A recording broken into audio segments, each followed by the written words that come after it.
Could Brock Bowers already be the best tight end in the NFL? If he isn't, he likely will be one day. Well, I don't ever like to put any expectation on a young player, but I mean the type of kid that he is. I mean, he literally only cares about football, and he shows some promise of looking like this guy that's on the screen with us right now. Honestly, I don't want to do that to him or downplay what he's done, because he's one of the best to ever do it, and I totally mean that. But this young player is on a different level for a rookie, and I think Baltimore got a chance to feel that a little bit. You know, I agree with that, Devontae. I mean, Brock Bowers, I was a big fan of him when he was with Georgia. The guy's a winner. The guy's a playmaker. Whenever the ball's thrown to him, I love his explosiveness after the catch. And I feel like he's on track, you know, to be better than myself. I mean, I don't think he can, you know, dominate in the trenches the way I dominated in the trenches, but just overall as a pass-catching tight end, I think he can surpass me in many situations. I mean, he already has 15 catches, the most by any rookie of all time in their first 2 games as a tight end. So shout out to Brock Bowers. I'm a big fan. I can't wait to, you know, continue watching him. Shoot, yeah, I don't know. I just kind of just come in and do my job, and I mean, I don't know. I just feel like I just go about my business.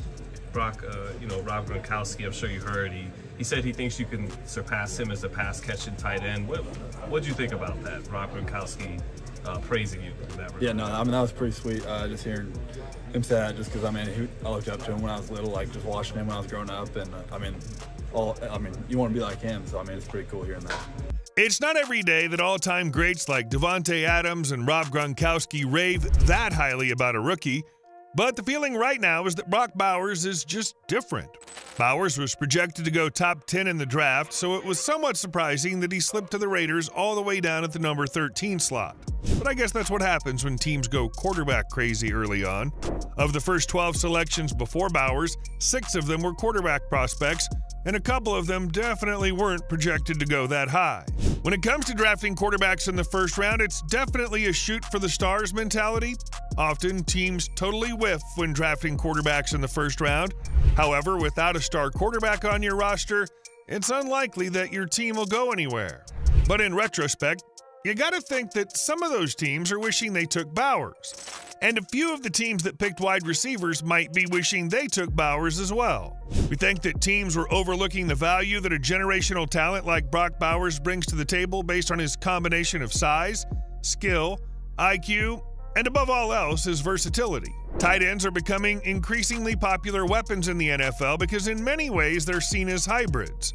The best of the best, like George Kittle, Travis Kelce, and now Brock Bowers, aren't only elite playmakers, but they're essentially cheat codes that allow coordinators to disguise their game plans. That's because when you bring players like Brock Bowers onto the field, it doesn't give your opponent any insight into what your team is planning to do on that particular play.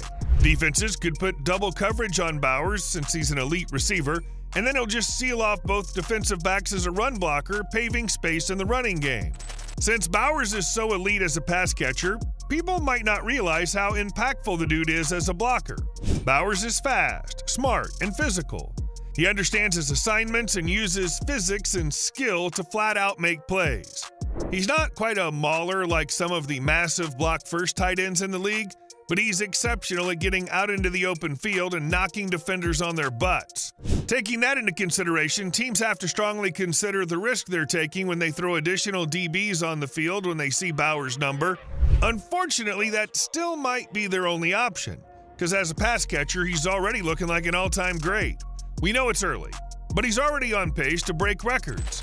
And he's doing this on a very lackluster Raiders offense with quarterbacks like Gardner Minshew and Aiden O'Connell at the helm. We don't want to disrespect either quarterback, but could you imagine what Bowers could do with a star quarterback throwing the ball to him? On top of that, the Raiders haven't had easy matchups at all thus far. At the time we began making this video, Bowers had played in 6 career games, 3 of which were against top-tier defenses like the Broncos, Ravens, and Steelers. It just seems like nothing can stop this guy. Bowers is amongst the league's best receivers with 37 receptions, and he's caught over 80% of the passes thrown his way. He has a knack for getting open on short, mid, and long routes.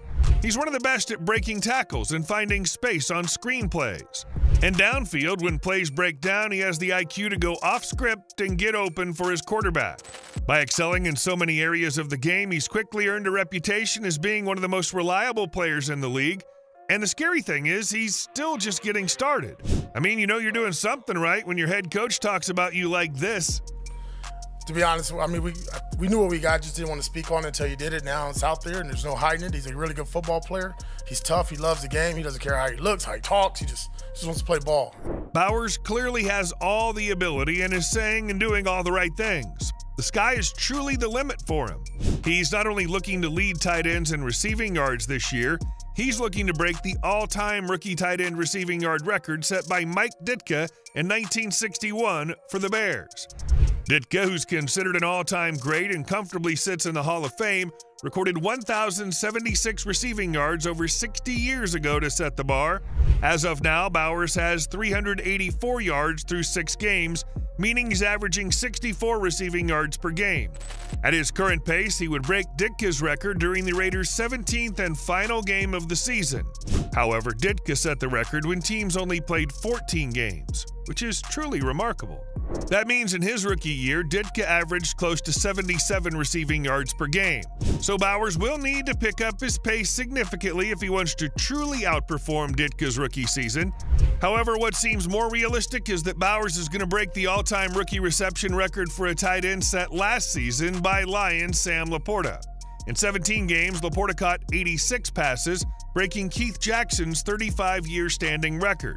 However, it seems like Laporta's title won't be held for very long, because if he keeps up his current pace, Bowers would shatter his record with 104 receptions. But Laporta's record might not even be the one Bowers is eyeing right now, because last year, Rams wide receiver Puka Nacua broke the all-time rookie reception record with 105 catches. Is it possible that a tight end could break that record as a tight end? Would be crazy, but it's far from impossible. The kid's the full package and is already looking like he's going to be a legend of the game. No matter what he does this year, it's just the beginning for Brock Bowers, who's likely to rewrite the record books and redefine offensive playbooks with his unique, versatile, and innovative style of football. But we want to know what you guys think. Could Brock Bowers really become a greater pass catcher than Rob Gronkowski? And what records do you think he'll break this season? Let us know in the comments section, and don't forget to subscribe to our channel for more sports news and insights. Thanks for watching, and see you next time.